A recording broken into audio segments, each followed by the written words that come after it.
Sono una ragazza debole ma dentro di me vive un Dio forte.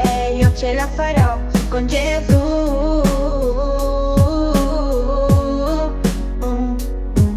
Nella quiete di un piccolo paese dove le giornate scorrono come un fiume placido, la mia vita sembrava un cammino conosciuto, costellato di gioie semplici e routine e familiari. Crescendo ho iniziato a percepire, era un'ombra che si insinuava tra i sorrisi, il male invisibile ma presente si nascondeva dietro.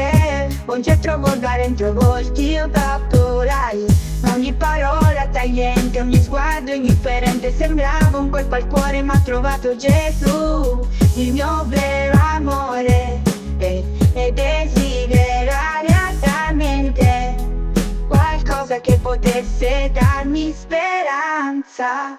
Ed è stato allora che, in un momento di desolazione, ho visto una luce, era Gesù, l'immagine del Consolatore, che avvolgeva il mio spirito con un amore infinito, ha colpito a fondo risvegliandomi.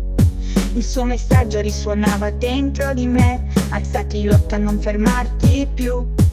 Con il cuore in tumulto ho deciso di abbracciare questa nuova realtà. Ho compreso che non ero sola, un cammino da percorrere, una tribù di anime pronte a condividere la mia ricerca. Cerca Gesù anche tu, perché la vera forza risiede nell'amore che ti sostiene nei momenti di prova, che ti invita, Gesù, a rialzarti quando cadi.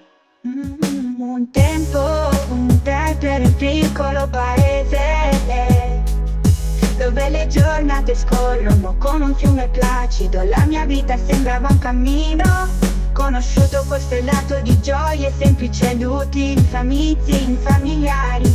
Crescendo ho iniziato e nutre l'anima si insinuava tra sorridere e desidera amore. Un tempo ero intrappolata in una spirale di depressione, avvolta dalle perversioni, dalle persone intorno a me. Ogni parola tagliente, ogni sguardo indifferente sembrava un colpo al cuore, ma ho trovato Gesù, il mio vero amore. Desiderare altamente qualcosa che potesse darmi speranza. Gesù, benedici il mio grembo, prenditi cura di me.